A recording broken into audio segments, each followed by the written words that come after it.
Childhood trauma encompasses a range of adverse experiences that overwhelm a child's ability to cope and create a profound sense of helplessness or fear. These experiences extend far beyond what we might typically imagine when we hear the word trauma.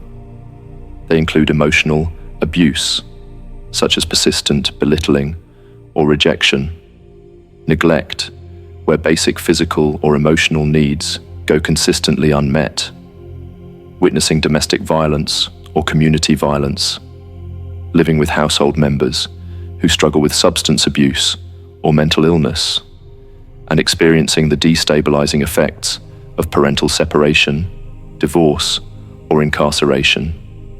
What unifies these diverse experiences is that they all violate a child's fundamental need for safety, stability, and nurturing relationships during critical developmental periods. The prevalence of childhood trauma is far more widespread than many realize. According to the landmark Adverse Childhood Experiences, AC, study, approximately 2/3 of adults report experiencing at least one major traumatic event before age 18, with about 1 in 6 reporting 4 or more significant adverse experiences.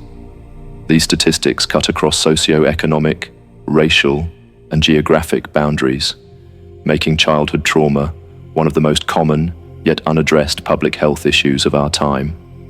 The magnitude of this problem becomes even more concerning when we consider that these figures likely underestimate the true prevalence, as trauma is often unreported, unrecognized, or denied by those who experience it.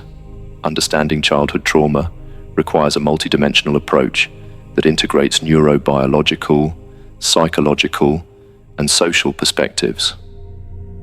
Neurobiologically, trauma alters stress response systems, brain architecture, and even how genes express themselves. Psychologically, it shapes core beliefs, emotional processes, and behavioral patterns in both conscious and unconscious ways. Socially, childhood trauma affects relationship formation, cultural connection, and intergenerational patterns, as unhealed trauma can be transmitted from one generation to the next. By examining childhood trauma through these interconnected lenses, we can better comprehend its profound impact, and most importantly, identify pathways toward healing and resilience for those affected by early adverse experiences. Section 1. The impact. When trauma strikes a developing brain, it doesn't just create a bad memory, it fundamentally alters the brain's architecture and functioning. Your child's brain develops hierarchically, building more complex structures upon simpler ones, with different regions developing at different rates.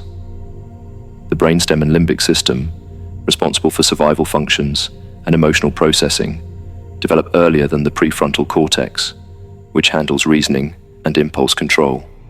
Trauma disrupts this orderly development by flooding these systems with stress signals.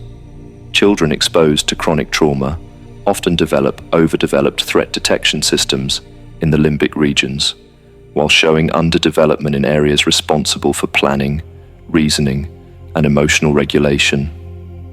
They become hypervigilant, constantly scanning for danger, even in safe environments. This rewiring makes perfect sense as an adaptation to danger. If you've been hurt repeatedly, your brain prioritizes detecting threats over other functions, but it exacts a heavy toll on normal development, learning, and relationship formation. Your body's stress response system wasn't designed to operate continuously. In typical development, it activates briefly in response to threats, then returns to baseline. Picture a gazelle that flees from a lion. Its heart races, adrenaline surges, and non-essential systems temporarily shut down during the chase. Once safe, its system resets to normal functioning. For traumatized children, however, this reset often fails to occur. Their bodies remain in states of hyperarousal, fight or flight, or hyperarousal, freeze dissociate, long after specific threats have passed. This chronic dysregulation manifests physically and psychologically. Sleep disturbances, digestive issues, hypervigilance, emotional outbursts, or conversely, numbing and disconnection. They might overreact to minor stressors or appear emotionally flat and disconnected. These reactions aren't character flaws or choices. They reflect a nervous system stuck in survival mode, where everyday stimuli like a raised voice, unexpected touch, or sudden movement can trigger cascades of physiological stress responses as if danger were imminent. Neuroplasticity, the brain's remarkable ability to form new connections and reorganize itself, operates on a use it or lose it principle, particularly during critical developmental periods. You might think of the developing brain like a pathway through a forest. Routes that are frequently traveled become wider and more established, while those rarely used become overgrown and eventually disappear. During critical periods, certain neural pathways are especially open to shaping by experience. When trauma occurs during these sensitive windows, it doesn't just affect the moment. It can permanently alter which neural pathways become established or pruned away. Stress hormones play a crucial mediating role in this process. Cortisol and adrenaline, released during traumatic experiences, help create stronger, more persistent memories of threatening events, an evolutionary adaptation that helps avoid future dangers.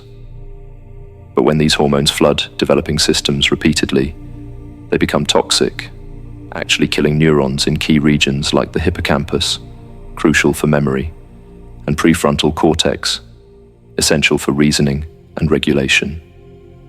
They can also trigger epigenetic changes, altering how genes express themselves without changing the underlying DNA, potentially affecting stress responses across generations.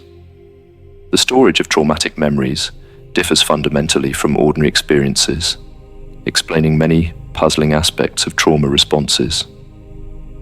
When you experience something traumatic, especially as a child, your brain often stores these memories in fragmented, largely non-verbal forms in subcortical regions that operate below conscious awareness, unlike normal autobiographical memories that you can retrieve as coherent narratives with a beginning, middle, and end. Traumatic memories often exist as disconnected sensory impressions, a particular smell, a physical sensation, a fragment of an image, without the contextual information that would make them recognizable as memories of past events. This explains why trauma survivors often relive, rather than simply remember their traumatic experiences when triggered. The attachment system, which evolved to ensure that vulnerable young children maintain proximity to caregivers for protection, is particularly vulnerable to trauma's effects. When those meant to provide safety become sources of danger or fail to protect from danger, profound disruptions occur in the child's internal working models of relationships. They develop expectations that others will be unresponsive, rejecting, or dangerous, leading to insecure attachment patterns that persist into adulthood. Section 2. Coping mechanisms. Childhood trauma creates ripple effects that extend into nearly every aspect of psychological functioning, manifesting in a constellation of symptoms that can seem disconnected from their original cause. You might experience persistent anxiety that appears irrational in your current safe circumstances, but makes perfect sense when understood as the residue of early danger. Depression often emerges as the emotional weight of carrying unprocessed trauma, sometimes accompanied by unexplained feelings of shame and worthlessness that were internalized during formative experiences. Post-traumatic stress disorder represents the most direct expression of unresolved trauma, characterized by intrusive memories, nightmares, hypervigilance, and avoidance of trauma reminders. What makes childhood trauma particularly insidious is that these psychological effects often emerge without conscious connection to their origins. A child who experienced neglect might develop an eating disorder decades later, the compulsive control of food serving as an unconscious attempt to manage feelings of deprivation and emptiness that were never articulated or understood. They develop adaptive survival strategies that make perfect sense in dangerous environments, but become problematic in safer contexts. The child who learned to become invisible to avoid an unpredictable parent's rage might struggle with assertiveness and self-advocacy as an adult. The child who had to be hyper-alert to a caregiver's moods may become an adult who exhausts themselves by scanning for subtle signs of rejection or disapproval in all relationships. These responses weren't choices, but necessary adaptations that became encoded in neural pathways, personality structures, and relationship patterns long before the conscious mind could comprehend what was happening. The defense mechanisms that trauma survivors develop reveal the mind's remarkable attempts to protect itself under extreme circumstances. You might recognize some of these in yourself or others. Dissociation, which creates a protective psychological distance from overwhelming experiences. Denial, which shields you from fully acknowledging painful realities. Compartmentalization, which allows contradictory experiences of the same person or situation to exist without integration. Or identification with the aggressor, where you adopt the perspectives or behaviors of those who harmed you as a way to gain a sense of control. Perhaps the most profound impact of childhood trauma lies in its disruption of healthy identity formation and self-concept. When trauma occurs, before a coherent sense of self has formed, it becomes woven into the very fabric of identity. Children often make sense of traumatic experiences by concluding something is fundamentally wrong with them, rather than recognizing the dysfunction in their environment. A cognitive distortion that offers the illusion of control.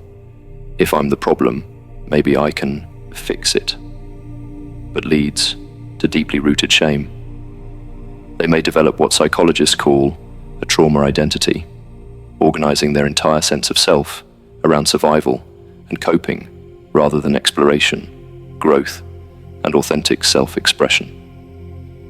This disrupted identity development often manifests in relationship patterns that unconsciously recreate familiar traumatic dynamics, a phenomenon known as repetition compulsion.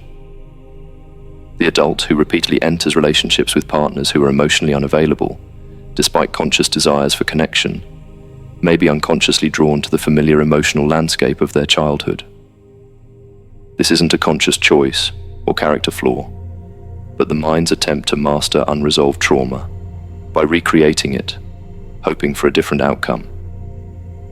The impact on capacity for trust and intimacy is profound and pervasive. Having learned early that attachment figures cannot be relied upon for safety and protection, survivors often oscillate between intense fear of abandonment and equally intense fear of engulfment, making consistent emotional intimacy difficult to establish and maintain. But even in the shadow of these profound challenges, the human capacity for healing and transformation remains. So how do we navigate the path from trauma to recovery? Section 3. Healing. While trauma can deeply wound, it doesn't necessarily determine your entire life trajectory. Post-traumatic growth, the positive psychological changes that can emerge in the aftermath of struggling with highly challenging circumstances, represents the remarkable human capacity to not just survive adversity, but to be transformed by it in meaningful ways. This isn't about minimizing suffering or suggesting trauma is somehow beneficial. Rather, it acknowledges that the process of healing can catalyze profound development in areas like personal strength, appreciation for life, meaningful relationships, new possibilities, and spiritual development.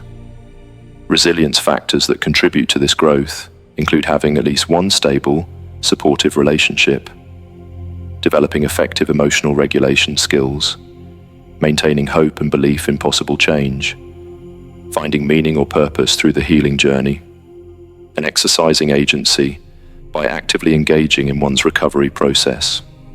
Evidence-based therapeutic approaches have evolved significantly in recent decades, moving beyond traditional talk therapy to address the neurobiological dimensions of trauma. Trauma-focused cognitive behavioral therapy helps restructure distorted beliefs that emerged from traumatic experiences. EMDR, eye movement, desensitization and reprocessing, facilitates processing of traumatic memories through bilateral stimulation. Somatic therapies like somatic experiencing work directly with the body's stress responses, helping release trapped traumatic energy and restore regulation to the nervous system. They might also benefit from approaches that address developmental gaps created by trauma, such as sensoromotor psychotherapy or neurofeedback, which helps retrain dysregulated brain patterns. The neurobiology of recovery is grounded in the same neuroplasticity that made the brain vulnerable to trauma's effects. Just as stress and danger can wire neural circuits for hypervigilance and dysregulation, safety and connection can rewire them for regulation and resilience. Secure attachments serve as the cornerstone of healing from childhood trauma, offering a reparative emotional experience that directly addresses early relational wounds. You need consistent relationships that provide what may have been missing in childhood: attunement to emotional needs, appropriate responsiveness, reliability, and safety. This might come through therapeutic relationships, intimate partnerships, deep friendships, or spiritual connections. Any relationship that offers genuine connection without replicating harmful patterns. The neurobiological impact of these healing relationships is profound. They literally help rewire stress response systems, teaching the brain and body that connection is safe rather than dangerous. Safety, stability, and support constitute the essential foundation upon which all other healing work depends. Without basic physical and emotional safety in the present, attempting to process past trauma can be overwhelming or even re-traumatizing. They need environments where boundaries are respected, where they have some measure of control and predictability, and where support is consistently available. This creates the conditions for the nervous system to begin moving out of chronic survival mode. The journey toward integration involves developing awareness of how trauma has shaped your perceptions, reactions, and relationships. Recognizing, for instance, that an extreme emotional response to a minor disappointment might be your nervous system confusing past and present threats. Understanding these connections doesn't instantly transform them, but it creates space between trigger and response, where new choices become possible. Over time, with consistent work in supportive contexts, traumatic experiences that once existed as fragmented, overwhelming sensations can be processed into coherent narratives that no longer hold the same emotional charge. The parts of self that developed to survive trauma, the hypervigilant protector, the people pleaser, the emotional shutdown, can be acknowledged with compassion rather than judgment, integrated rather than disowned. Recovery doesn't erase what happened, but it does transform your relationship to it, allowing traumatic experiences to become part of your life story rather than the defining core of your identity. What if the very wounds that have caused you such pain could, when healed with courage and compassion, become the source of your greatest wisdom and strength?